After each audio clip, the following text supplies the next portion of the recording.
And we's glad to be home, Pa.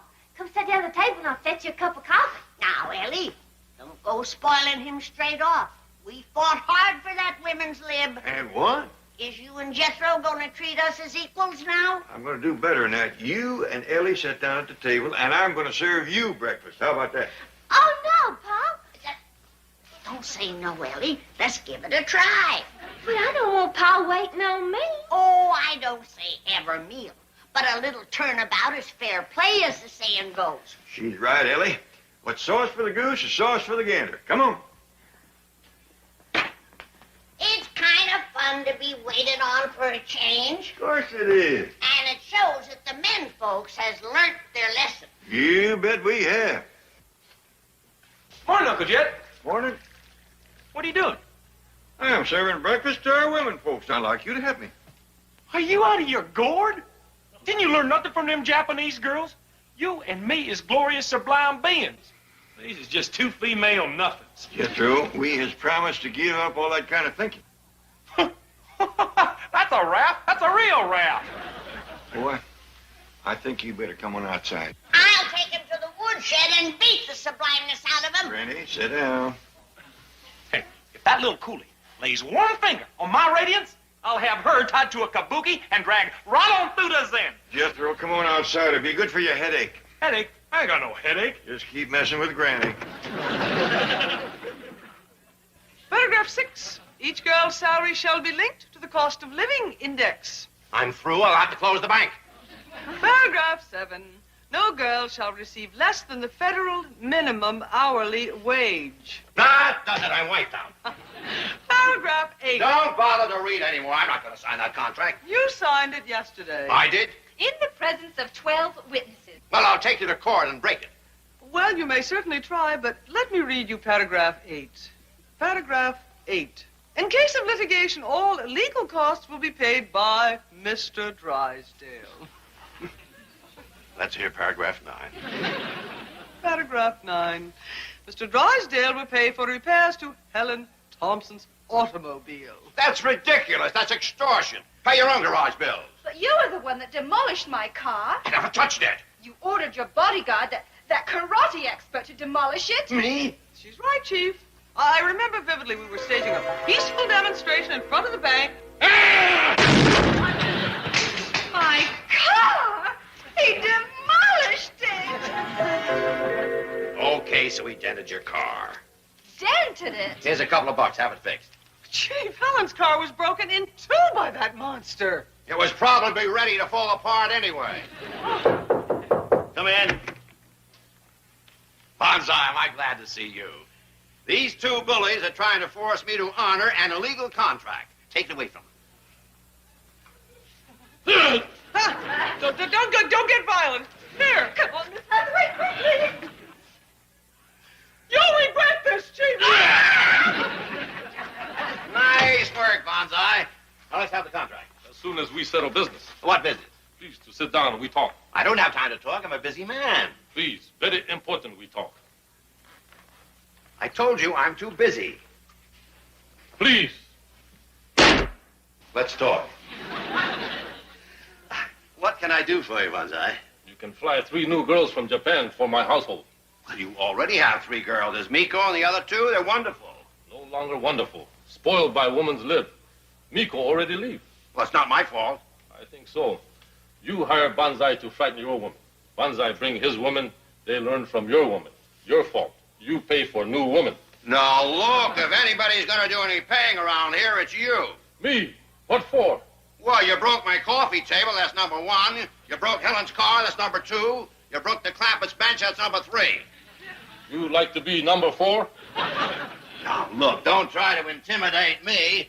I'm not flying 3 girls from Japan, and that is that. Perhaps if there were enough of us, we could overpower Bonsai and take our contract away from him.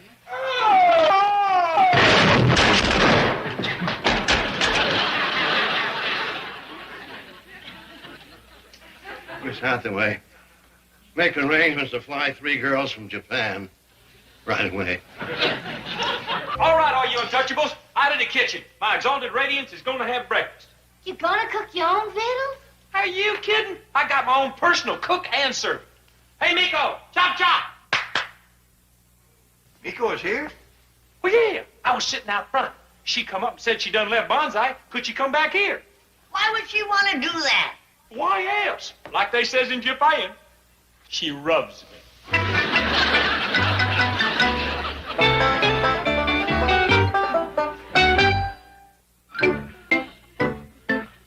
Well, Jethro, you ready to behave yourself? I'll tell you what I'm ready to do. I'm ready to take Miko and run away from home. Can I have my 50 cents allowance in advance? You won't need it, boy. Miko might run from you, but not with you. Are you kidding?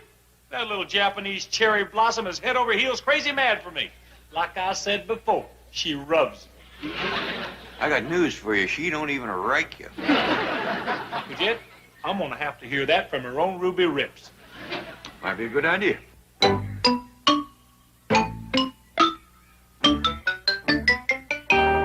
Now, Miko, don't you worry. Ellie and me had trouble with our men folks, too, but they come around. And so will Bonsai. I hope Granny-san is right. Banzai is very unhappy with Miko. Well, you just stay here until he changes his tune. Thank you so very much. Is Jethro ready to behave himself? He says he's ready to run away from home. That's even better. I'll go pack his bag. Watch it, lowly Occidental female. You was mean-mouthing the radiant light of the Orient. Jethro. You watch it too, Round Eyes. Jed, shall we take him to the woodshed and fan his radiant breeches? Please, please. Miko caused too much trouble between Jethro-san and honorable family. I am sorry. I will go. Oh, sit down, Miko. You didn't cause no trouble. He's always like that. Miss Miko, you Yamaha with Jethro-san, and we will ride for luxury. On 50 cents a week? Will you please leave me and my Japanese sweetheart alone? Jethro-san, I am not your Japanese sweetheart. Are you telling me you ain't Japanese? I am Japanese, but not your sweetheart. Is that plain enough, stupid sand? Greetings, Ellie. Howdy, Miss Jane. Say hello to Oscar. Hi there, little fella. Ellie Mae, we girls at the bank need Granny's help. What's the trouble? Well, Bonsai has seized our contract and won't give it back to us. Oh, Granny'll make you do it. She'll whomp him again. That's what I wanted to check with you. Granny did vanquish Bonsai, didn't she? Yeah, he got her mad. There used to be another iron bench just like this one right yonder. Well, that rascal hauled off and hit it with his bare hand and just busted it all to pieces.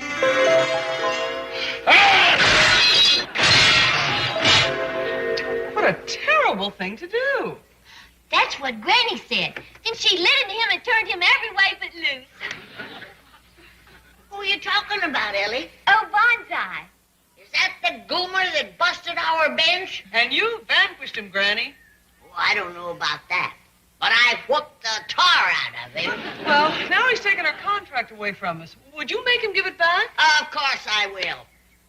Where is he? At the bank? Let's go. Hey, where are you all going? To the bank? Hey, can I catch a lift? Certainly, hop in. Where are you going? Don't ask him, just let him go. Good luck.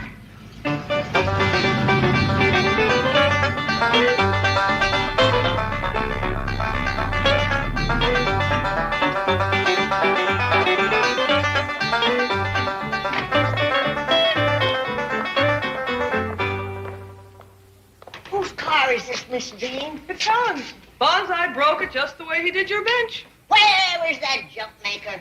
In Mr. Drysdale's office. I'll learn him to go around busting up people's furniture and automobiles. Atta girl, Granny. Thanks for the lift, Miss Jane. Jethro? Where are you going? I'm running away from home. Running away from home? Why? That family of weed benders I've been living with won't let me live the kind of life I'm entitled to. And just what kind of life is that? One of sublime happiness as a member of the magnificent, exalted Oriental nobility. And, just where do you plan to find that kind of life? Your exalted magnificence. Well, I thought I'd try the YMCA.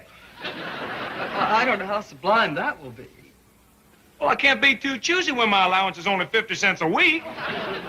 Jethro, take my advice and go back home. To them rubes and hay shakers? Never. Well, it's better than starving.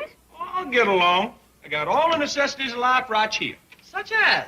4 ham hocks, a side of fat back, 2 pot roast, and a turkey. Jethro, how long do you think that will last? Well, it'll take me through the rest of the day. I done told you for the last time, Mr. Bonsai. Oh! Now, are you ready to do as I say? Oh, yes, honorable grandson. Now, you get down front and give Miss Jane her contract. With great haste. And while you're down there, you fix Miss Helen's car that you busted. Oh, so sorry, but Banzai not mechanic. Are you gonna give me some more of your sass? Oh, no. Banzai become instant mechanic. Thank you, Granny. Oh, you're welcome, honey. All it takes to handle men is a little feminine charm. Are they gone? Yes. I forgot that Granny can handle Banzai. Cancel the plane reservations for those Japanese girls. But, Mr. Drysdale, you gave your word. That's despicable. Well, it's also economical. I save $1,000. And so you see, dear boy, there is absolutely no chance of living a life of oriental luxury at the YMCA, especially on 50 cents a week. Then I reckon I'll just have to go back home. A very wise decision, Jethro. Miss Hathaway, I have the pleasure to return your contract.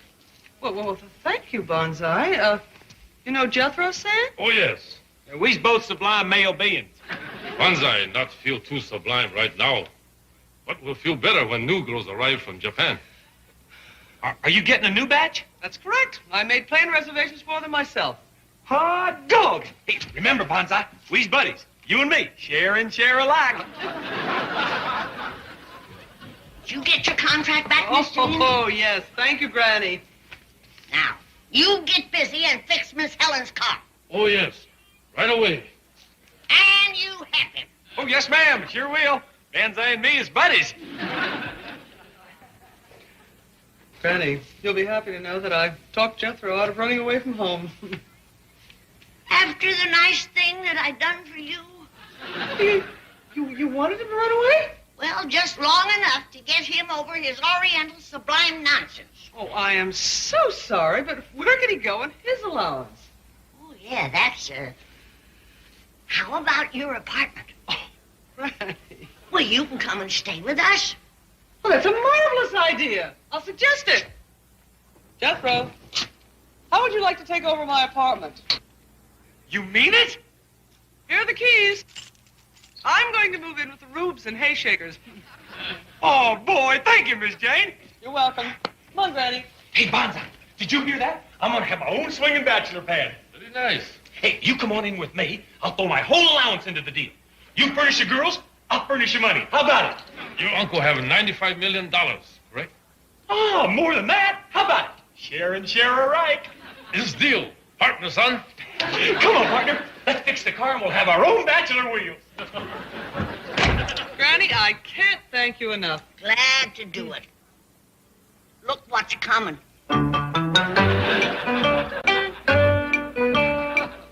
So long. See you later.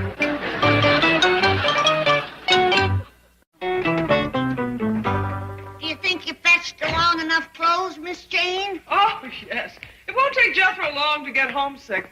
Living in my apartment can be very austere. No cooking, no noise, no television. Jethro's gonna miss television. He's been watching Sesame Street quite regular. Really? He's learned pretty near the whole alphabet. Well, which room should I take, Granny? Oh, take your pick. There's a flock of empties up there. Thank you. Jed, are you home? In the parlor, Granny. What's going on in here? Just having a little tea, Granny. You got 2 Japanese girls now.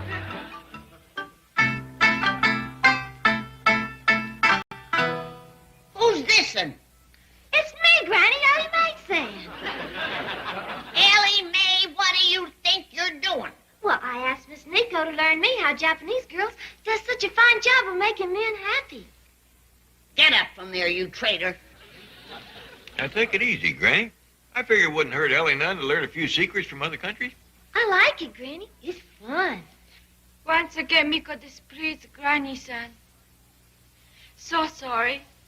Oh, I ain't faulting you, honey. It's just that I hate to see men folks get spoiled so rotten. Paul ain't spoiled, Granny. Besides, Granny, like you said, turnabout is fair play. I figured you and Ellie could learn Miss Miko a few things. I would be honored to learn from Granny-san and beautiful granddaughter. Well, I guess there is a couple of secrets we could slip you. You ever cook hog jowls and turnips? No? Fat back and grits? No? Well, how about pig's feet and dandelion greens? No. This poor child ain't never had a decent meal. See, Granny? There's lots of things Miss Miko can learn from you. You too, Ellie. Ain't nobody can handle critters like this girl. Critters? That's animals. Oh. You're right, Jed. There's a lot of things this little girl don't know. I'll even learn her to brew up a good old-fashioned... Hold it, Granny. You ain't gonna learn her to brew that. What's wrong with sassafras tea? Oh, I thought you was gonna say white lightning. I'll learn her that, too. What is white lightning? Well, it's like sake, only with more sock. I like to learn American things. Granny, where are you? In here, Miss Jane. Oh, Granny, I just phoned my apartment. What a lovely picture. Who are these beautiful girls? Hiya, Miko. Oh, Miko, of course. And who is this exquisite child? Is she pretty? This here is... Don't tell her, Pa Sam. Let's see can she guess. Ellie Mae, what a transformation. You look like a geisha. Oh, shucks. I was trying to look Japanese. Well, indeed you do. What was you saying about phoning your apartment? Oh, yes. Jethro has moved in. Well, how do you like our swinging bachelor pad, huh? This whole thing? Yep, it's all ours. There's not room in here to swing one bachelor. Where we sleep? Don't you worry about that. This right here makes into one bed. There's another one over yonder. Watch this. Whoopee! This is a good one, too. You can take your choice. Jedro-san, you have money, right? Sure. My whole allowance. Why? Just get bad news. Drysdale not pay to fly girls from Japan. You pay? Heck yeah. How much will it cost? $1,000. Okay, I'll cipher out how long it'll take to get them here. Let's see now. $1,000. That's one, comma, not, dot, not. Now, we throws 50 cents into that. 50 into 100 goes twice. 50 cents into naught is naught. Why you keep saying 50 cents? Well, that's how much I get every week. But that's my allowance. And 50 cents into them naughts is naught. It's going to be around 2,000 weeks before we have enough money to throw in.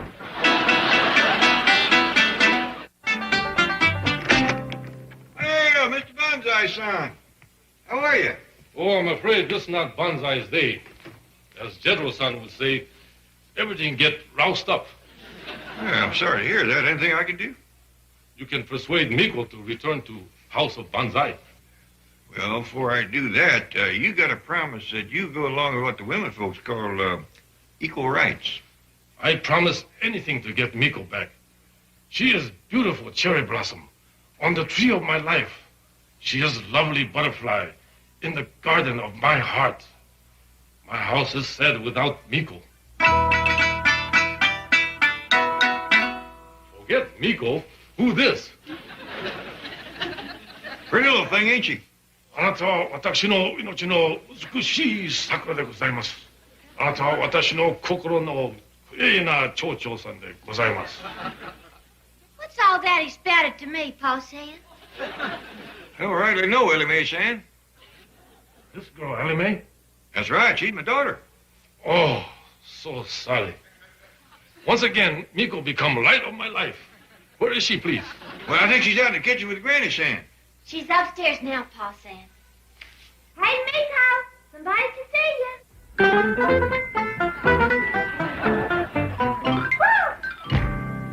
Well, doggies, if it ain't old Banzai.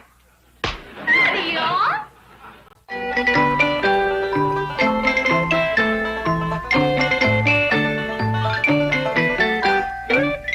Put your feet up. Come on. Head up. Round and round. Hold on, everybody.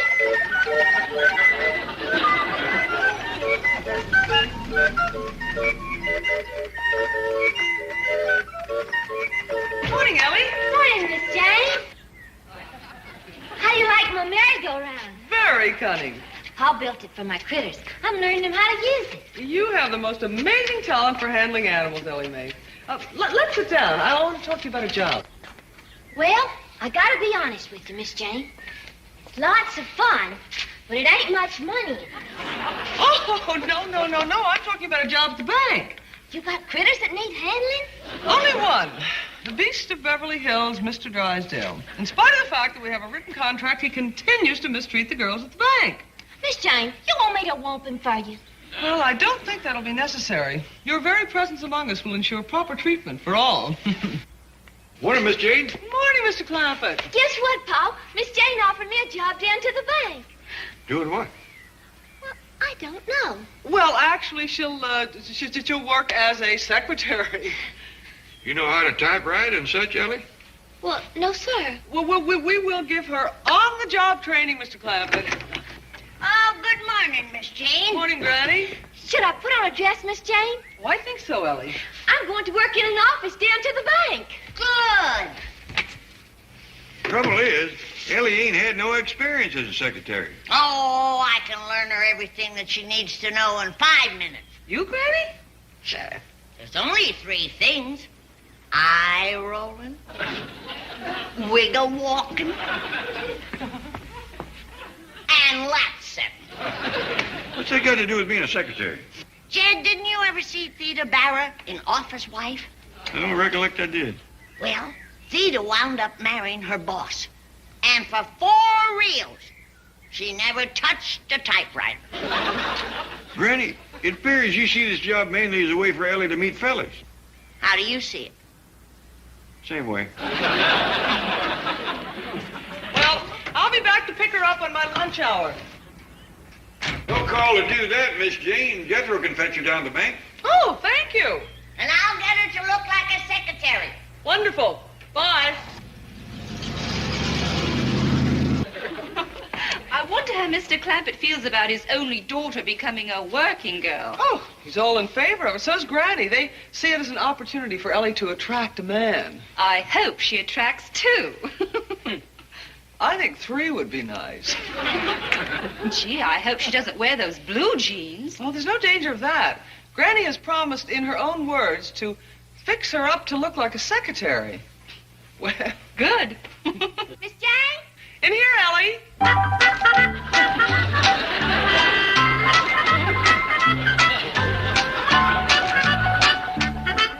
Howdy, y'all. Is that you, Ellie? Sure is. Where did you get that outfit? Aunt Pearl left a whole trunk full of clothes like this at our house. It's right out of the 20s.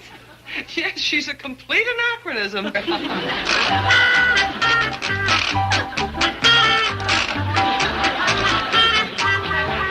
do y'all like that? What was it? Wiggle walking. Did Granny teach you that? Yes, ma'am. And eye rolling and lap setting. What? Granny considers those the 3 fundamentals of secretarial training.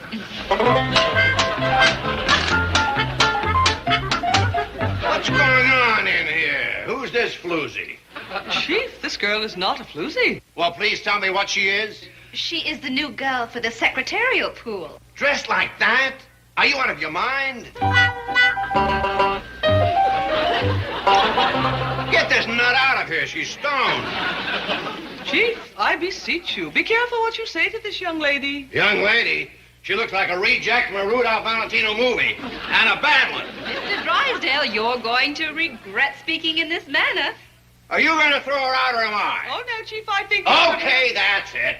Out, out, out. And stay out. All right, but Granny ain't gonna like what you said, and Pa ain't gonna like what you done. Big deal. I've heard that voice before. You certainly have. That wasn't. It certainly was.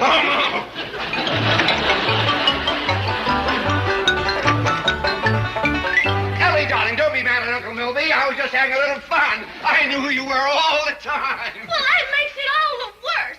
Pa's gonna really be mad at you now. Oh, no, please. Miss Hathaway, see that this girl gets a raise immediately. But, Chief, she hasn't even started to work yet. That's immaterial. I also want her to have a bonus and a shorter working hour. How about the rest of us? Forget it. Well, Mr. Drysdale, if I get a raise and a bonus and shorter working hours, all the other girls has got to get them, too. Thank you, Ellie.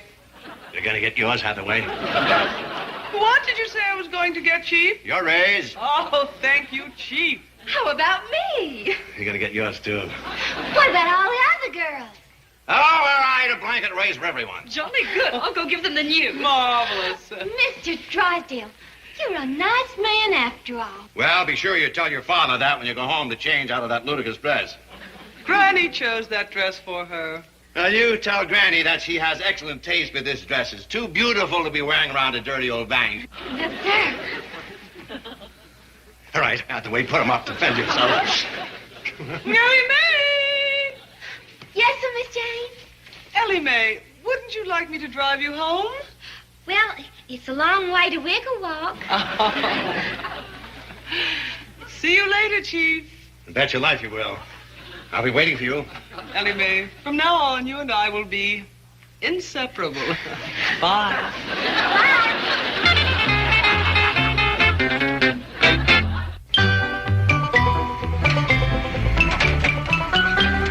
Howdy, ma'am. Howdy, Pa. Ellie Mae. Yes, sir. Who got you guys shit up like that? Granny, but Mr. Drysdale wants me to change. Good, good. Oh, sit down, Miss Jane. Thank you, Mr. Clampett. I'm sorry she showed up at the bank looking like that. All's well that ends well. I sure hope she meets some fellas now that she's a working girl. So do I, but I'm afraid this mansion somewhat destroys the image of a working girl. What you mean? Any man who courts Ellie Mae Clampett is certain to be called a fortune hunter, after her for her money. It's something I've been meaning to mention for some time, but frankly, I don't have a solution. Granny and Ellie seemed right took with that apartment of yours. You reckon there's another one in the same building? Well, I'm afraid there are no vacancies now, but if you like, she can move in with me until one comes up. Wait till you see Ellie. I've changed her from head to toe. Oh, thank you, Granny.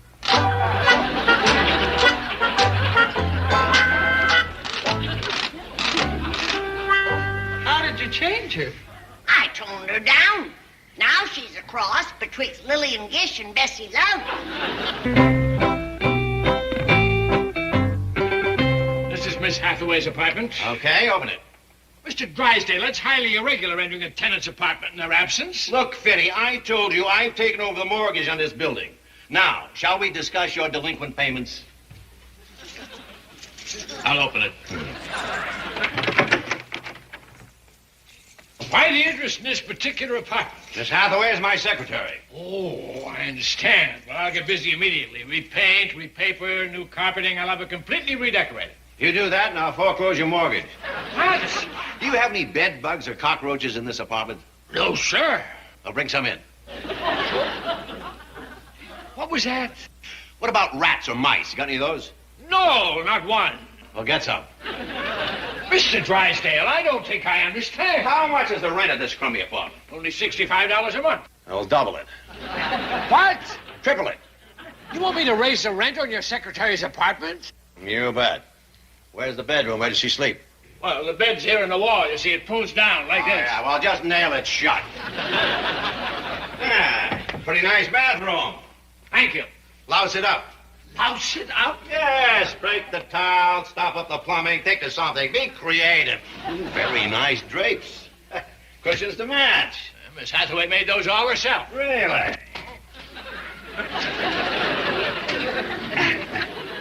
Mr. Drysdale, that's one destruction of personal property. Those furnishings all belong to Miss Hathaway. This hers? Yes, sir. What are you doing? Having revenge. Revenge on what? She put me over a barrel at the office. I'm putting her over the barrel right here. Oh, I don't like it. Miss Hathaway's a very nice tenant. Are you a nice landlord? I try to be. Well, stop trying. From now on, you're going to be the #1 rat fink. Looks like I'm going to have to settle for #2. I'm going to ignore that, but I'll never forget it. Now, I want Miss Hathaway harassed night and day. I want her life made miserable for her. I want this apartment under constant siege. Mr. Drysdale, did you serve in World War II? Yes, I did. Which side? These snide remarks of yours are going into the file. And when your mortgage is due, look out. But I'm sorry. It's just that I've always considered myself a hard-hearted landlord. I've been called some pretty mean names in my time, but next to you, I'm a pussycat. Well, keep your claws out, pussycat. The next time I see Miss Hathaway, she better have scratch marks.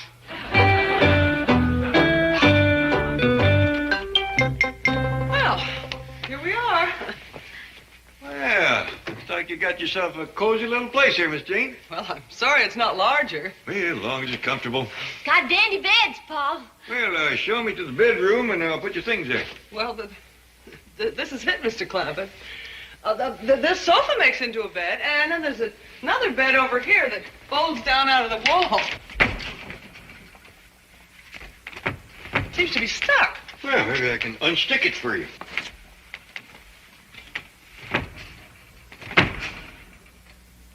This thing has been nailed shut, Miss Jane. Nailed shut? Who could have done that? I don't know. Well, I'll see if I can pry it loose.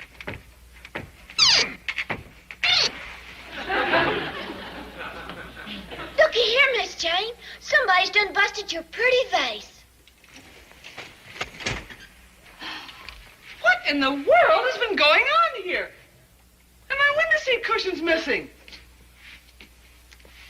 What? It's down in the alley. Miss Jane, feels like somebody's been in here making mischief. Vandals. Well, I'm going to go down the alley and get my window cushion before it disappears. Want me to fetch it? No, thanks, Ellie. You unpack and hang your things in the bathroom. You hang your things in the bathroom, Ellie? Oh, yes, sir, Paul. Miss Jane ain't got no closet. Oh, my goodness. Something wrong? Yes, sir. The sink's all stopped up, the faucet's dripping, and there's water all over the floor. Ellie? Appears like this ain't quite the place you and Granny bragged it up to be. Well, I think I can sop up most of the water.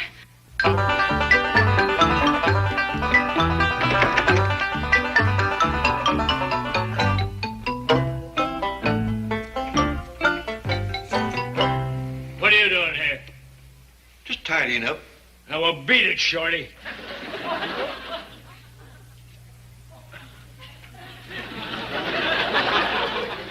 The name is Jet.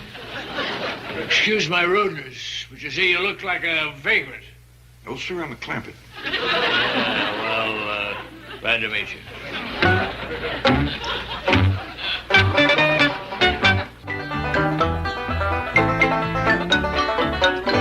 Oh, here, Miss Jane. Let me give you a hand. Oh, thank you. Oh, Miss Hathaway, what's going on in here? somebody threw my seat cushion out the window, and I had to get down the alley and get it. You know that's not what I mean. Now, whose suitcase is that? Is somebody moving in here with you? Mr. Finney, I had planned to tell you about it. I'm going to have a roommate. Oh, no, none of that. Out he goes. Mr. Finney, my roommate is Ellie Clampett. Told me his name was Jed. Ellie Mae, are you in there? Yes, Miss Jane, here I am. I sopped up as much as I could, but it's still a mite damp. Mr. Finney, this young lady is going to be my roommate. All right, your rent's doubled. Doubled? Oh, well, that hardly seems fair. All right, it's triple. How do you like that? Well, I don't. Almost $200 a month for this little room is exorbitant. That's all right, Miss Jane. I'll pay it. You? You look like a pauper. No, sir. I told you I was a Clampett. You ask me, you're a bum. Well, you ain't exactly the pleasantest man I ever met. Big deal. Get lost. Now, wait. Mr. Clampett, please don't let my irascible landlord upset you. I can handle him. You sure? I've been doing it for years. His bark is worse than his bite. Yeah, he's got a right surly bark. Well, don't worry. Ellie and I will be just fine. Well, let me know if you have any trouble. We will. And thank you very much. Bye. Bye, Ellie. Bye, Paul. Bye, Mr. Landlord. Hit the road, Rube. Mr. Pay no attention to my landlord. He probably got up on the wrong side of the bed. He must be again. I'll put him back to bed. Well... I'm moving in here because we's going to work together. With Mr. Drysdale at the bank? Yes, sir. I'm going to be his secretary, just like Miss Jane. Well, it makes my job a lot easier. Is that your suitcase? Yes, sir. But you don't have to tote it for me. My pleasure.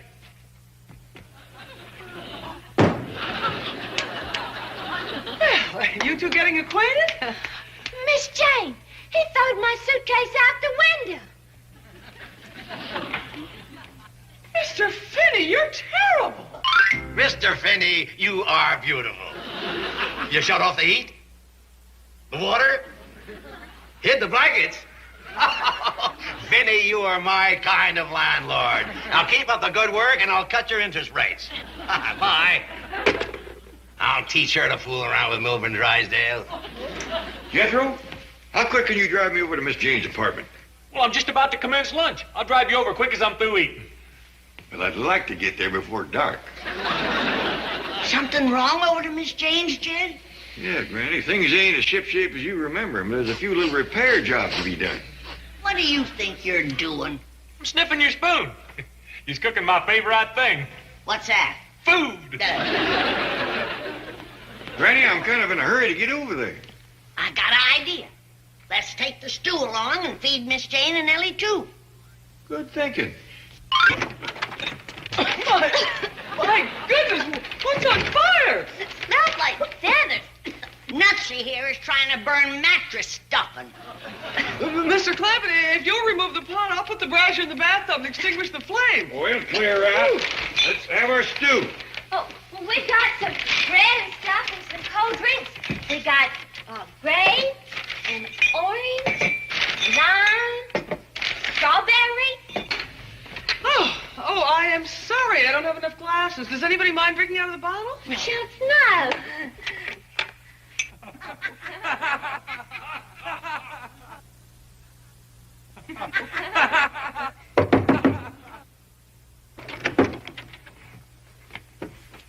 Oh, it's you, Mr. Finney. You got any glasses? We all having a drink out of the bottle in there. What's going on in there?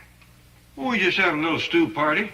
They'd invite you in if you wasn't such an unpleasant company. What's all the smoke in there? It's just a mattress burning. You're an arsonist. No, sir. Like I told you before, I'm a Clampett. I'm going to call the police. Well, don't call too many of them. We hardly got enough to go around as it is. Do you mean it? Are you serious? You got Miss Hathaway thrown into jail? That's right. They carted her off to the pokey not half an hour ago. Oh, Finney, you're a genius. Why, you're even rotter than I am. Mr. Drysdale, coming from you, that's a real compliment. Miss Thompson, on the double. Yes, sir? Oh, get Mr. Finney's mortgage out of the file. I'm going to cut his interest payments in half. Right away, sir. Oh, and bring in that decanter of 100-year-old brandy you girls gave me for my birthday. Yes, sir. We gave you a bottle of 100-year-old brandy? Yes. Oh, I don't suppose the deductions have shown up in your paychecks yet. But thanks anyway. Oh, Finney, sit down. Have a cigar. Hey, that's a beauty. Where'd you get these? Foreclosed in a cigar factory. Here you are, sir, and a belated happy birthday. Oh, thank you, Helen. I'll bring Mr. Finney's mortgage in straight off. Yes, we'll just cut the interest in half and I'll sign it. Yes, sir. Well, Finney, here's our little jailbird. Tell me, how did you frame her? But I didn't have to. Her roommate got her into trouble. Ah, I didn't know she had one. Yeah, she just moved in today. Police took her away, too. Good. Very pretty blonde girl. Works for you. One of your secretaries. Really? Let's see. Well, couldn't be Helen. No, sounded like that. Ellen, Nellie. Ellie, that's it. Ellie? Yeah, father's a big, tall hick with a mustache named Clampett. Police took the whole family away. Granny, big, stupid-looking nephew. Here's Mr. Finney's mortgage. I cut the interest in half. Well, take it back and double it. Double it? Then triple it. Triple it? Then foreclose it. What's going on here? I hope you have enough money to cover their bills.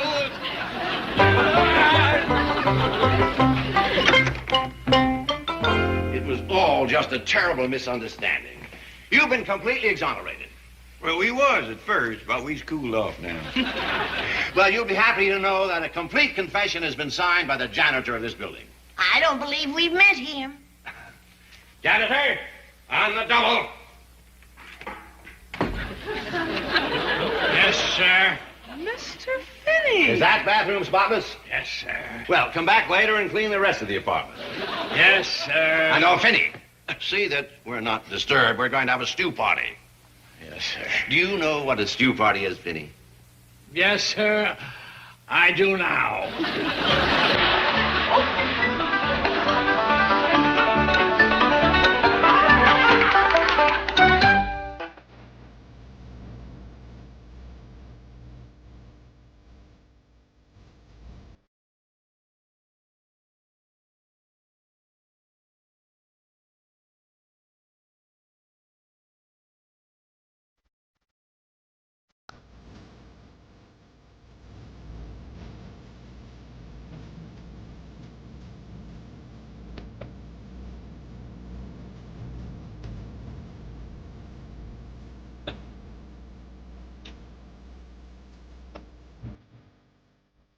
This has been a very nice presentation.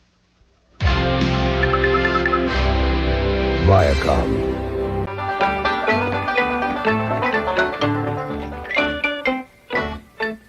If I don't get these eggs in the skillet before Jethro comes down to breakfast, he'll eat them raw, shells and all.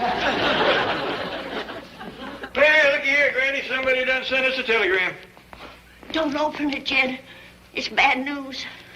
How you know? Telegrams is always bad news. Somebody's passed on. I think we gotta open it. Please don't, Jed. There's been a death in the family. I just know it. Now you're jumping to conclusions. You mark my words. It won't be long until old Duke will commence to howling. And you know what that means.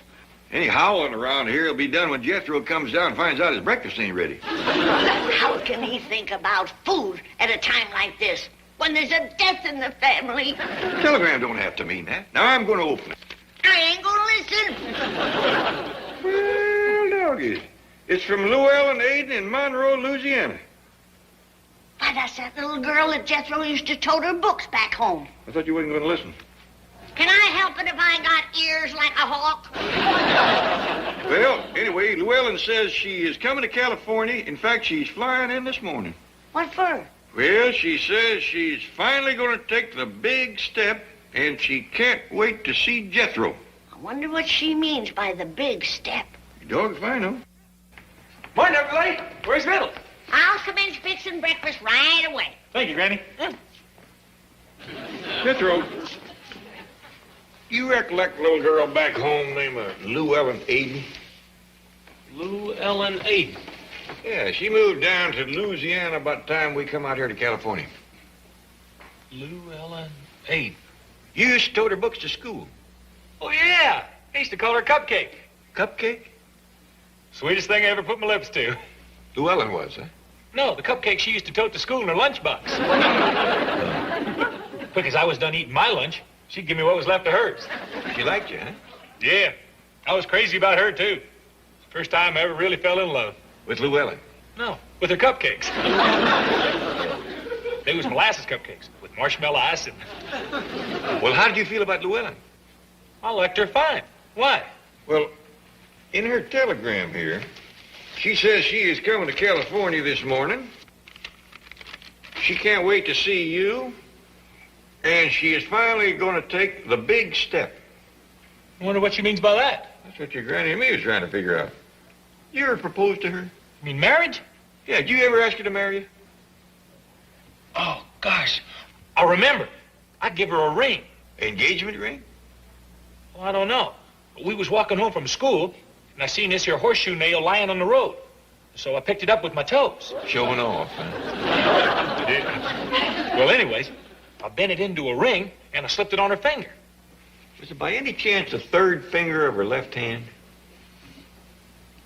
Yeah, it was. And then I kissed her. You did, huh? Yeah, there was still some icing left on her lips. Now, Jethro, think hard. Try to recollect everything you said to her on the day you put the ring on her finger. Okay, well, let me think. Did you ask her to wait for you? Yep, that's exactly what I said. I said, Lou Ellen, you wait for me. You recollect anything else you said? Well, when we got to her house, I says, sweetheart, I says, someday you and me is going to share everything together. Jethro, it looks to me like you was facing a wedding. I am? Yeah, well, figure it out for yourself. You put a ring on her engagement finger.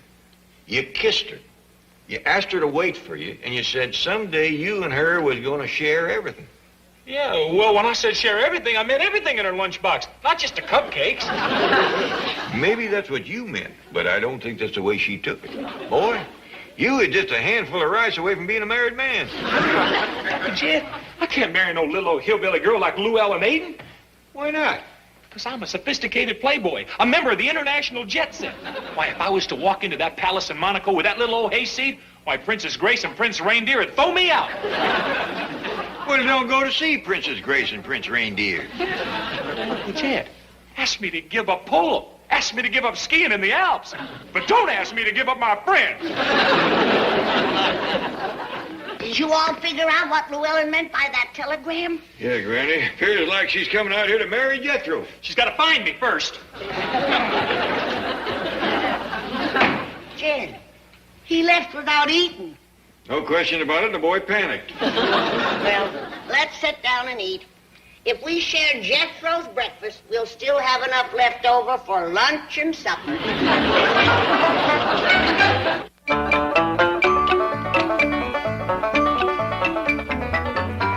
Lefty, please.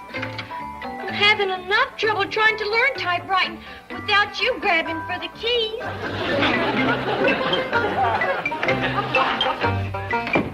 Well, Ellie, time to head for the bank and your first day as a working girl. Miss Jane, I'm afraid I'll never learn to type as good as you. Oh, don't let that concern you. There are other things you can do. Well, I'll try the best I know how. Your very presence among us will ensure the rest of us girls decent treatment from old Grump Grub. Who? Mr. Drysdale. Bye, Rusty. Bye, world. See y'all after work. Ellie, are that cat and that rooster compatible? Oh, no. They gets along just fine. Oh, no. Good. Good. Jane Hathaway here. Oh, hello, Mr. Clampett. Miss Jane, I sure do hate to bother you, but there's a friend of ours arriving at the airport directly, and Jethro ain't around to meet her. Well, suppose Ellie and I meet her. That'd be dandy. I'm sure Ellie'd recognize her. They was youngins together. Llewellyn Aiden, flight number 5 from Monroe, Louisiana, 9:30 a.m. We'll be there. I sure do appreciate it. I'll call Mr. Drysdale and tell him you'll be late. Bye. Bye. Jed, me and old Duke has searched this place from the front gate to the root cellar. No sign of Jethro? Not a hide nor hair. And the truck is gone, too. But he left this note. What does it say? It says he ain't gonna marry no freckle-faced, barefoot hick. And he ain't coming home until she's gone. This is going to be a mite awkward to explain to Llewellyn. You call her up and tell her not to come. Too late for that now, Granny. Miss Jane and Ellie Mae is on the way to the airport to meet her now. Jed, maybe you can't hold a boy to an engagement made when he was in the 2nd grade. I wouldn't count on it, Granny. Jethro was 14 at the time.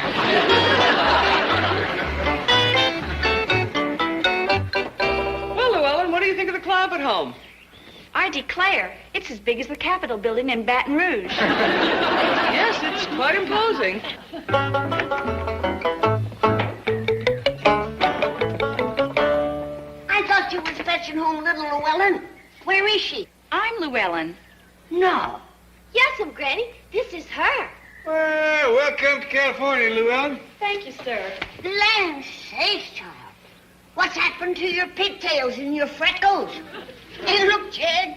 She's wearing shoes. Of course she is, Granny. She's a grown-up girl now. I can't get over how she's changed. I kind of like it myself.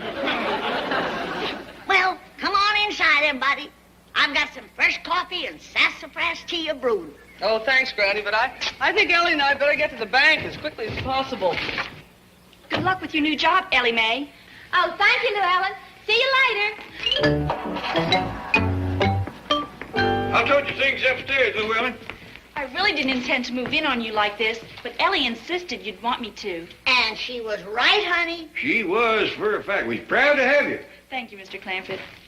Would you like to come out to the kitchen and have a cup of coffee or some tea? Yes, I'd like that.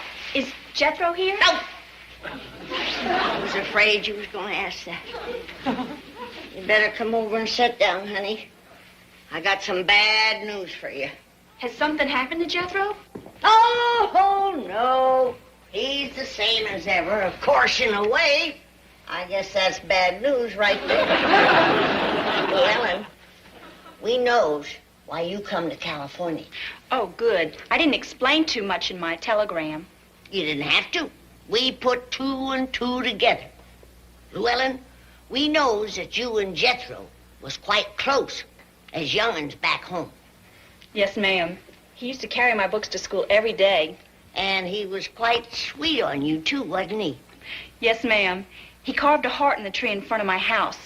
And inside the heart he carved, Jethro loves C.C. C.C. Cupcake. That was his pet name for me. What are you girls talking about? I'm trying to tell Llewellyn the bad news about Jethro. Well, I think the easiest way is just to come right out and say it. Suppose you do it. All right. Llewellyn, Yes, Mr. Clampett? I see you're still wearing that horseshoe nail ring Jethro gave you. Yes. He's the only boy I've ever let put a ring on my finger. Llewellyn, Yes, Mr. Clampett? did you have a nice trip out here from Louisiana? Just wonderful. Did you hear that, Granny? She had a wonderful trip out from Louisiana. Get to the point, Jed. Llewellyn, Yes, Mr. Clampett? you sure did turn out pretty. Thank you, sir. Jed. All right, Granny, all right. I'm coming to it. Llewellyn, Yes, Mr. Clampett? you recollect the day Jethro put that ring on your finger? Yes, I do. You recollect him kissing you? I do. You recollect him asking you to wait for him? I do. You recollect him saying that one day you would share everything? I do. I don't know, I wish you'd stop saying I do. You're making me awful nervous. Me too. What are you nervous about? Llewellyn, Yes, Mr. Clampett? how's your family? I can't stand any more of this. Now are you going to tell her that Jethro has jilted her, or am I? Granny, I think you just did. But I'll share the burden. Llewellyn, Jethro don't want to marry you. I'm glad to hear that, because I certainly don't want to marry him. You don't want to marry Jethro? No, indeed. He's a nice boy, but the girl who marries him will spend the rest of her life in the kitchen. Well, speaking of kitchen, why don't we all go out there and get us something to eat? In that telegram that you sent us saying that you was coming to California to take the big step, if it ain't marriage, what is it? Show business. I hope to be an actress. Did you hear that, Jed? She don't want Jethro. She wants to act. Ain't that wonderful? It is for a fact. And Llewellyn, Yes, Mr. Clampett? if you're as smart about acting as you are about men, you got it made.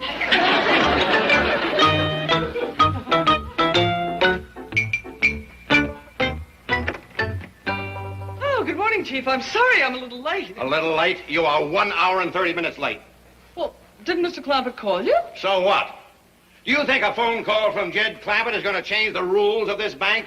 Do you think the mention of his name is going to get you off the hook? Well, if that's the way you think, young lady, you are absolutely right. I adore every member of that Clampett family. They're the most wonderful people in the world. Ellie, I didn't see you. Oh, you look so beautiful. What brings you here? Well, I work here now, Mr. Drysdale. This here's my first day. Oh, so it is, so it is. I forgot. Well, welcome aboard. How are things going? Oh, just fine. Oh, wonderful. Now you can take the rest of the day off. Well, I just got here. Have you had breakfast? Oh, no, sir, we didn't have time. Well, come with me and I'll buy you the best breakfast you have ever had. Oh, thank you. Come on, Miss Jane. No, Ellie, dear. Miss Hathaway must stay and catch up on her work. Well, I'll stay and help her. Oh, aren't you hungry? Oh, yes, sir, I sure am. So is Miss Jane. Who are you calling? My pa. He won't let us go hungry. He'll fetch us something to eat. Howdy, Pa. This here's Ellie. Hello, Mr. Clampett. This is your friendly banker. Oh, I'm so delighted to have your beautiful daughter as an employee. I'm going to celebrate my good luck by taking her and Miss Hathaway to breakfast. Goodbye. Ah, come, lovely ladies. This is on me. Bon appetit. Oh, Ellie Mae, I can't tell you what a joy it is to have you working here. I'll help with the dishes. You'll do no such thing. You're here to get into the show business. And movie stars don't wash dishes. I'm a long way from being a movie star, Granny. Seems to me you're on the way, Llewellyn. You won a beauty contest at that big television station. Yeah. Station KN... KNOE-TV in Monroe, Louisiana. Yeah. That ought to get you in pictures right there. I'm afraid it takes more than that to open the doors to a movie studio. Jed, I'll bet you Mr. Drysdale could help her. He could for a fact. He's a banker, Llewellyn. He does what you call finances a lot of pictures. Oh, I'd love to meet him. Well, no sooner said than done. I'll take you right down there and introduce you. Oh, wonderful. Just let me change my dress and put on a new face. You can change your dress, honey. But if I was you, I'd keep that face. Yeah, you can't beat that one. Hello, Jed Clampett speaking. Oh, hello, Jethro. Yeah, Llewellyn's right here. Can I speak to him? Hold on, Llewellyn wants to talk to you. Hi, Jethro. Hello? Hello? He hung up. Well, he probably thinks you're still out here to marry him. Now you two skedaddle on down to the bank. And you bring Ellie Mae and Miss Jane and Mr. Drysdale home for supper. We'll do it, Granny. Good. Who do you think you are, Arnold the Pig? How can you eat so much and stay so skinny? But, Chief, all I had were 2 poached eggs. You didn't poach them. I had to pay for them. Oh, Chief, really? And did you have to order ham? Don't you realize you violated a religious law by eating ham? I am not of that faith. Join it. That stuff's expensive. Hold it, Hathaway. I'm not through with you. What now? Now you take that dumb hillbilly blonde to the secretarial pool and teach her how to type. But you said that wasn't important. That's what I said to her. To you, I'm saying if she doesn't type by tonight, her salary's coming out of your salary. And one other thing. If this maple syrup stain doesn't come out of this suit, you're going to have to pay the cleaning bill. That wasn't my fault. You flew into a rage when the waitress gave you the check. You could have grabbed it. Well, I wish I had. It would have prevented an ugly scene. Out! Miss Jane? Ellie Mae? They must be out on what you call a coffee break. We go in and talk to Mr. Drysdale. Mr. Clampett, do you really think he can get me a job in movies? A girl as sweet and pretty as you, it's a lead pipe cinch. Come on. Mr. Drysdale? He appears to be out, too. You sit down here and make yourself comfortable. I'll go see can I find him.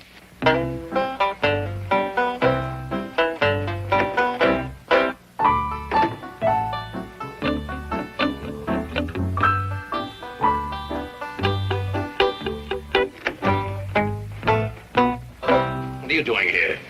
Oh, you scared me. Big deal. Who are you? I'm Llewellyn Aden from down in Monroe, Louisiana. Are you Mr. Drysdale? So what if I am? I was told you could help me get a job. Can you type? No, sir. Can you take dictation? No, sir. Know anything about bookkeeping or accounting? No, sir. Can you program a computer? No, sir. Can you foreclose a mortgage? No, sir. Can you get a maple syrup stain out of my jacket? No, sir. You're just what I need. Another dumb hillbilly blonde, not a brain in your head. Now why don't you go back to Louisiana, throw yourself in a bayou, and feed yourself to the alligators? Go ahead, cry. Blow your head off. See what it gets you. Well, Doc, what happened? How come you to be crying like this? Didn't you tell Mr. Drysdale you come out here to be an actress? She didn't have to tell me, Mr. Clampett. But the moment I saw her, I knew she was a born actress. So immediately, I started to test her. I did the famous shouting scene from The Bride of Frankenstein. And she passed the test with flying colors. Oh, look at those tears. Garbo couldn't shed them any better. This girl is a natural, one of the most gifted actresses of our time. I predict stardom for this lovely, talented young lady. Well, doggy, did you hear that, Llewellyn? I told you Mr. Drysdale could help you. Help her? I will dedicate myself to her career. Llewellyn, my dear, who would you like to do your screen test with? Paul Newman? Steve McQueen? Whoever you think is best, Mr. Drysdale. What studio do you figure she ought to work for? Let them compete for her services. Let them bid against one another. An actress like Llewellyn Aden comes along once in a lifetime. We leave everything to you, Mr. Drysdale. Now I think I'd best get this little girl home.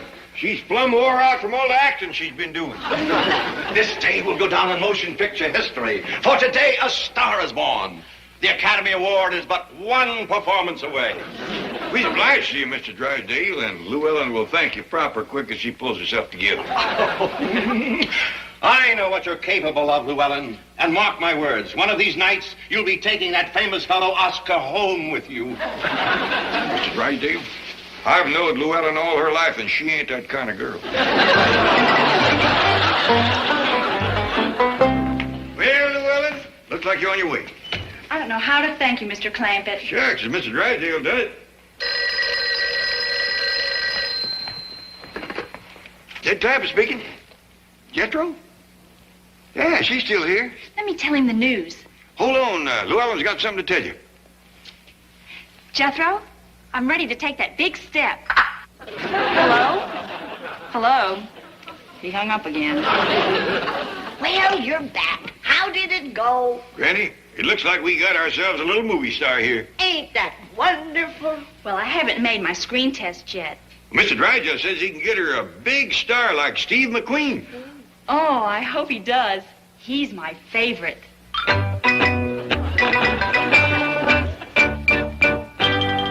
You promised her a screen test? Right, we'll film it right here in the office tomorrow morning. Oh, you're joking. Oh, no. You'll be here wearing wardrobe and full makeup at 9 o'clock. Me? In wardrobe and makeup? Right. And you better look like Steve McQueen.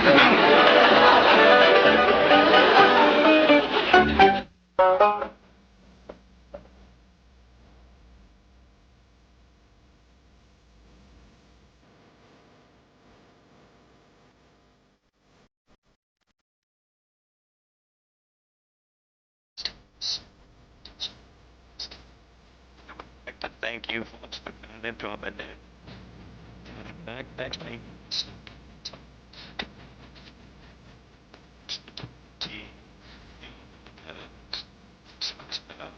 Take your shoes off. This has been a film-wise presentation. Door. I thought a little celebration is in order. He swung the door wide open, expecting a waiter pushing a silver cart. Instead, he found the entire Clampett family standing in the dimly lit hallway. Jed, Granny, Ellie Mae, and Jethro were all smiling warmly, radiating a pure, simple goodness that seemed entirely out of place in the grimy surroundings. "Come in," Shifty managed to stammer, his heart suddenly hammering against his ribs in sheer terror. "Excuse me, I am looking for some kittens," Ellie Mae explained softly, her eyes scanning the floorboards. "Mr. Honest John," Jethro added loudly, "Calumet, do not find one of your kittens." "Honest John," Jed greeted warmly, stepping into the cramped room. Flo, completely panicked, emerged from the bathroom, her face still heavily coated in the thick, theatrical Indian makeup. "Well, would you look at this?" Jed smiled, his eyes crinkling at the corners. "It is Honest John and Sutton Hawk." "Yes, ma'am," Granny added, nodding respectfully to the painted woman. "Honest John, I sure never expected this," Jed continued, his voice thick with profound, genuine emotion. "Well, you see, Shifty stumbled, desperately searching for a lie, an excuse, a way out. But for the first time in his long, dark career, his silver tongue failed him entirely. "You have got to be the nicest man that ever lived," Jed declared, his absolute sincerity cutting through the tension like a hot knife. "Well, you see, what have I?" "What?" Shifty asked, completely disoriented by the unexpected praise.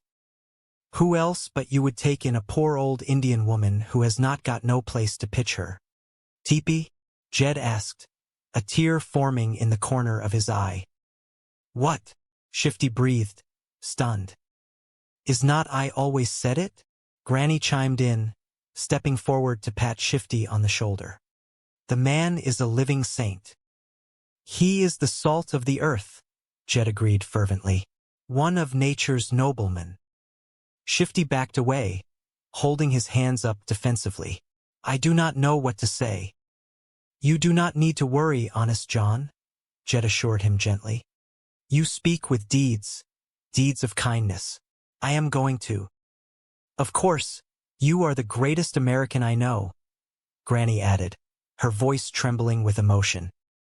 "Please, do not say that," Shifty begged, a strange, suffocating feeling rising in his chest.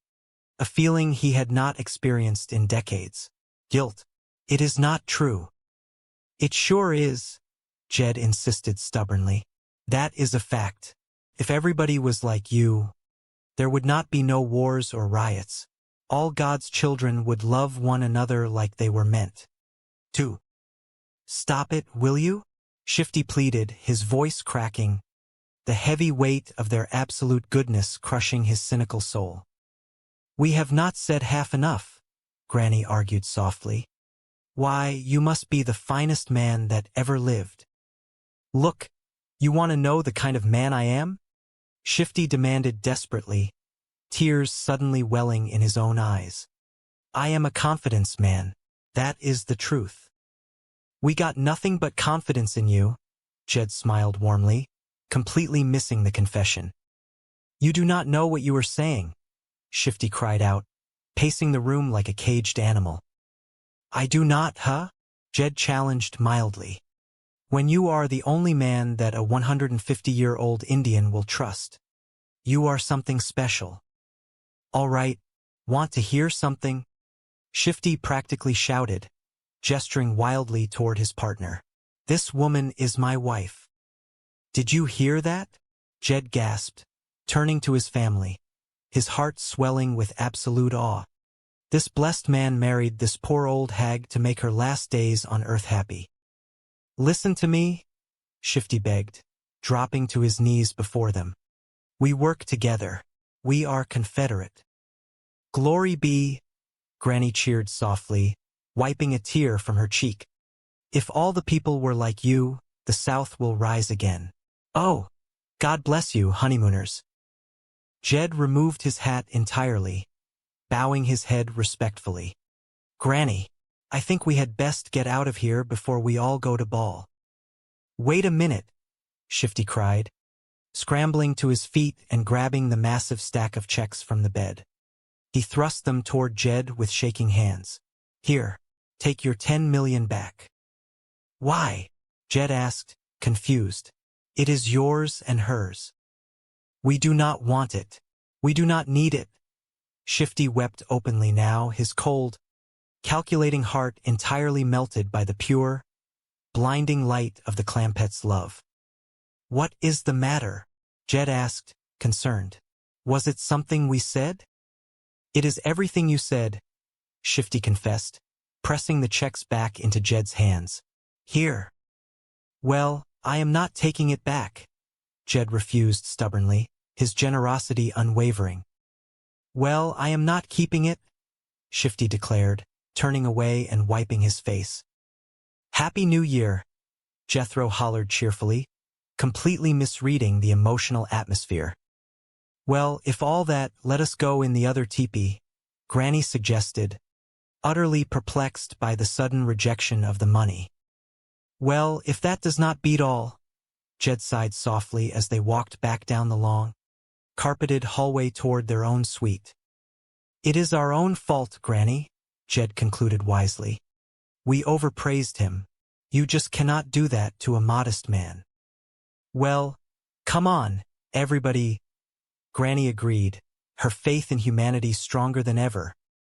As the family settled back into their suite, oblivious to the fact that they had just saved themselves $10 million entirely by accident, the television flickered to life in the background, a comforting hum in the opulent room.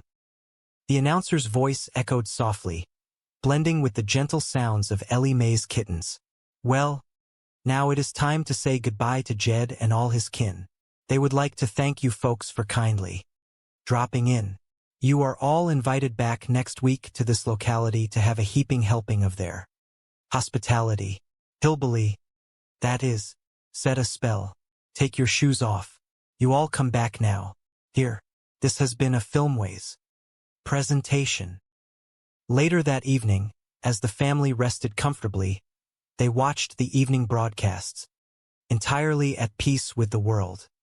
The screen glowed with the comforting messages of other stories playing across the airwaves. Weeknights on Hallmark, the deep voice of a promotional announcer stated smoothly, "Watch great stories. I am an angel, and witness the miracles. Touched by an angel." Weeknights at 8 on the Hallmark Channel. The image shifted to a serious-looking woman in a courtroom. Maxine's job is to keep families together. In just a few minutes, you will be one big happy family, including her own. The scene cut to a younger woman arguing with an older one. Mom, you have to stop. Stop what? I know you mean well, but you really have to let me grow up. I thought I did that already. The announcer returned. Amy Brenneman and Time Daily in Judging Amy. Monday at 9 on the Hallmark Channel. The screen flashed again, showing a rugged man in a cowboy hat standing tall against a desert backdrop. Black hat, black boots, black belt. Bad news for the bad guys. Walker, Texas Ranger. Weeknights at 6 on the Hallmark Channel. Finally, a sweeping, epic scene of ancient deserts and roaring skies filled the television. Let there be light. In ancient struggles, we must have our strength to destroy the world. Became eternal stories. What could a man know of a God so mighty as to make all this? Egypt will starve. In the beginning premieres tonight at 7 on the Hallmark Channel. Jed smiled softly, watching the flickering images, surrounded by his loving family, safe in the knowledge that no matter how complex or confusing the world became, the simple, honest virtues of kindness and was sprawled across the sofa, completely engrossed in a massive, colorful atlas he had found in the hotel library. He traced his thick finger across the detailed maps, his brow furrowed in deep, profound concentration. You know something, Ellie? Jethro announced, looking up from the heavy book. I cannot find paranoia no place. Now, schizophrenia, you need it, he added, flipping to another page. What are you talking about? Ellie Mae asked, thoroughly confused by the strange words. Remember in the soccer ward when they said we was either paranoids or schizophrenics? Jethro explained, referencing their bizarre encounter at the White House gates. Well, this here map of the world does not show neither one of them coming. Ah, who cares? Ellie Mae shrugged, her attention returning to the playful kittens. We are Americans. A soft, hesitant knock echoed from the heavy suite door. Come in, Jethro called out loudly. A sharply dressed hotel waiter entered, pushing a gleaming silver cart laden with covered dishes. Excuse me, sir. If you are finished, I will take the dishes. Oh, sure, Jethro agreed happily, gesturing to a massive pile of empty plates stacked haphazardly on a nearby mahogany table. Help yourself. The waiter began to carefully clear the dishes, his eyes darting nervously around the incredibly chaotic suite. Tell me something, Jethro began, leaning forward on the sofa, his massive frame radiating earnest curiosity. Do I look foreign to you? The waiter paused, a look of profound discomfort crossing his face. No. Why? Some folks think we are a family of paranoics or schizophrenics, Jethro explained simply. What folks? The waiter asked cautiously, backing away from the table slightly. The ones that had us at the psycho ward, Jethro clarified cheerfully. The waiter swallowed hard, his eyes widening in pure terror. They had you at the psycho ward? They picked us up just as we was moving into the White House, Jethro continued, completely oblivious to the waiter's mounting panic. Oh, well, that is a shame, the waiter stammered, his hands shaking slightly as he grabbed the edge of the cart. I, hope you enjoyed your lunch. Oh, yeah, Jethro beamed, patting his massive stomach. The first two was real good. I could not finish the third, so, well, I may give part of it to Theodore Rosenberg. Sorry, Jethro added, noting the waiter's complete bewilderment. Hey, will you all be quiet? Ellie Mae hissed loudly from the floor. You are going to wake up George Washington. The waiter froze, his entire body rigid with fear. George Washington is sleeping in there? Right over yonder. Ellie Mae pointed a delicate finger toward the half-open door of the master bedroom. Abraham Lincoln and Jefferson Davis is in that room. Swell! The waiter managed to squeak out, his voice cracking horribly.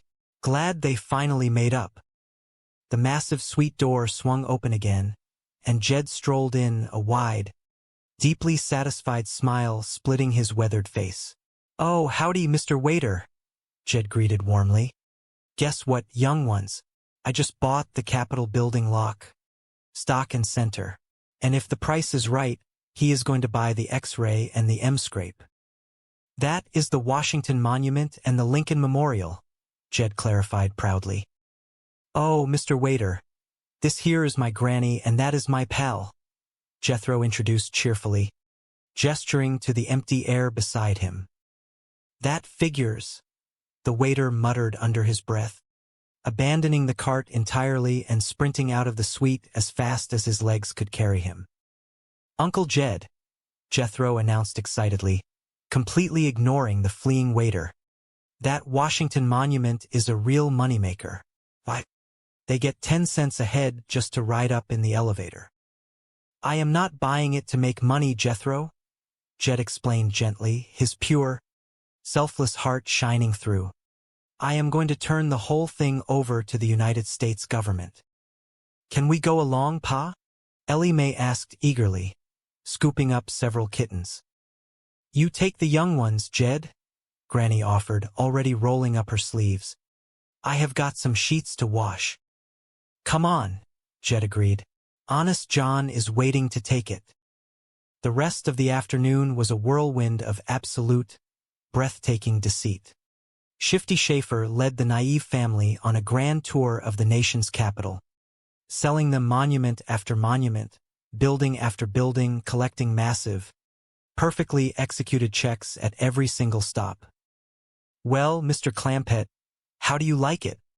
Shifty asked as they stood atop the soaring peak of the Washington Monument, gazing out over the sprawling city.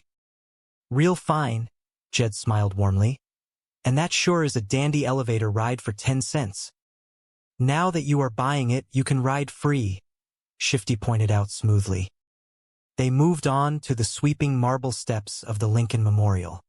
My doggies, the M-scrape is pretty as the X-ray, Jed marveled, staring up at the massive, brooding statue of the great emancipator. And it is all yours for the bargain price of $1 million, Shifty practically purred, his pockets bulging with the staggering sum of fraudulent wealth. They stood before the majestic, imposing columns of the highest court in the land. Hey, Uncle Jed, now that you bought the Supreme Court building, can I be a judge? Jethro asked enthusiastically.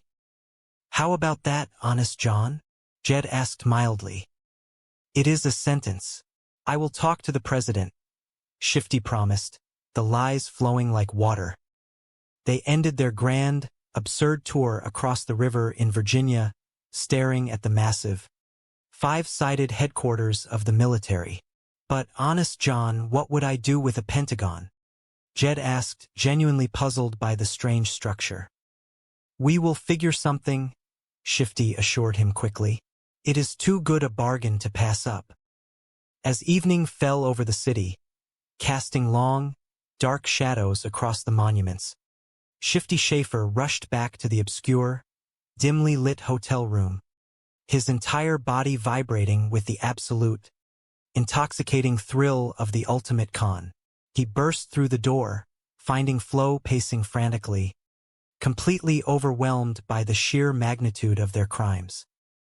Shifty, I have been worried out of my mind, she cried, grabbing his arms. Relax, boy, Shifty commanded, his eyes blazing with a terrifying, triumphant fire. Chief La Salute has returned triumphant. Are you ready? He reached into his tailored jacket, pulling out a massive, terrifyingly thick stack of leather-bound checks. He threw them onto the cheap bedspread, where they scattered like fallen leaves. You are looking at $10 million in pale-faced swampum, Shifty declared, his voice trembling with sheer, unadulterated greed. Flo stared at the fortune, her breath catching in her throat. 10 million? And you wanted to quit with 2. Look at this, Shifty laughed maniacally, picking up the checks and reading them off like a grocery list. Smart Control, the White House, the Capitol, Washington Monument and Lincoln Memorial, the Zoo, Supreme Court Building, the Pentagon, Dulles Airport, Library of Congress, the Potomac River. You got $1 million for the Potomac River? Flo gasped, utterly astounded. Well, it was so polluted, I let it go cheap, Shifty laughed, the sound cold and devoid of any human empathy. Why? Shifty, I gotta hand it to you, Flo admitted, her moral compass entirely shattered by the staggering sum. Good idea. That will be our champagne and caviar, Shifty announced as a soft, polite knock echoed from the heavy wooden door. Who ordered that? Flo asked nervously. I did, Shifty explained proudly, moving toward the door. Granny insisted, crossing her arms stubbornly. Shortly thereafter, the family found themselves standing on the majestic, sweeping lawns before the towering white dome of the United States Capitol building. The sheer scale and beauty of the structure was breathtaking, but their attention was focused entirely on the small, pathetic-looking teepee erected awkwardly near a massive stone staircase. My doggies, that is just about the prettiest building I ever did see, Jed marveled, staring up at the magnificent dome. It is even bigger than the White House. I think I see Sitting Hawk, Jethro pointed with a thick finger. Where, Jed?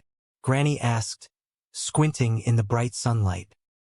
Had her teepee pitched in the bushes yonder, Jethro clarified. Is it not terrible to think that our nation's capital can be barricaded by one stubborn Indian? Ellie Mae whispered sadly. Well, now, you have got to remember she does not trust Potawatomis, Jed reminded them, using the fake word Shifty had taught him earlier. Who? Jethro asked, confused again. Annotation. They speak with forked tongue, Jed explained, his grasp of the fabricated language growing stronger by the minute. Oh, yeah, Jethro nodded, pretending to understand. How much do you reckon that she is going to charge Jed for the capital? Granny wondered, always mindful of the family's finances. Who knows? Shifty shrugged smoothly. I will do my best to bargain with her. Let us go. They approached the teepee, where Flo was once again seated cross-legged, swathed in blankets and ridiculous, colorful feathers. Hall. Howdy, ma'am, Jed called out respectfully, removing his hat. Sequoia, Manitoba, Ponderosa. Flo looked up, her painted face a mask of stern, ancient dignity. Yep, tall farmer with a mustache. That is me, Jed clarified proudly. Flo nodded slowly, raising a hand in greeting. Minnehaha Zuni. I know Zuni means doctor, Jed whispered to Shifty. But what is that ha-ha business? Minnehaha means lovely lady, Shifty lied effortlessly. Lovely lady doctor. Is not that nice? Jed beamed, deeply flattered by the title. Schlamio, Flo added, throwing in a completely new, equally ridiculous word. What does that mean? Jed asked, curious. Loosely translated, that means genius, Shifty translated without missing a beat. Sure got you pegged, Granny chuckled softly, nudging Jed with her elbow.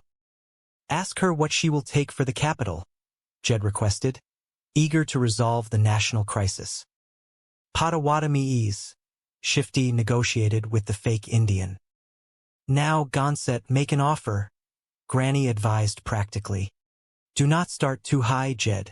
Leave room to dicker. I will, Jed promised. You want me to loosen her up with a shot of fire water? Granny offered, reaching for a small flask hidden in her apron pocket. No, Shifty interrupted quickly, terrified of what Granny's potent home brew might do to his partner's performance. Well, honest John, I paid her $1 halogany for the White House, Jed recalled, remembering the fake price for $1 million. Ask her if she will take that for the capital. We can try. Shifty turned to Flo, spouting a fresh stream of utter gibberish. Chickasaw, Wichita, halogany. Flo glared fiercely, spitting onto the grass. Walker, Finoke. What did she say? Jed asked, alarmed by the sudden display of hostility. I am afraid there is no polite way to interpret that, Shifty sighed sadly. I take it she turned me down, Jed deduced calmly. Very rudely. Powwow, wigwam, Tacoma, halogany, Shifty tried again. She is asking $2 million, Shifty translated, turning back to Jed. Tell her to go Okefenokee, Granny snapped, outraged by the steep inflation. Granny, Jed chided gently. Well, honest John, if that is her rock-bottom price, I reckon we will have to meet it. Tacoma, halogany, Shifty confirmed with Flo. Tuscaloosa, Flo agreed, nodding sharply. Tuscaloosa. It is a deal, Shifty announced, barely able to contain his soaring excitement. Shall I, give the check to Princess Suttonhawk? Jed asked, pulling out the massive leather checkbook once more. No, Shifty corrected quickly. There is a special congressional committee to handle the acquisition. Make your check payable to, Committee Acquiring Senate Headquarters, Shifty invented, the lie sliding from his tongue like warm butter. That is a lot to write, Jed noted, poising his pen. Could I not just use the initials again? Good idea, Shifty agreed instantly. The Washington short form,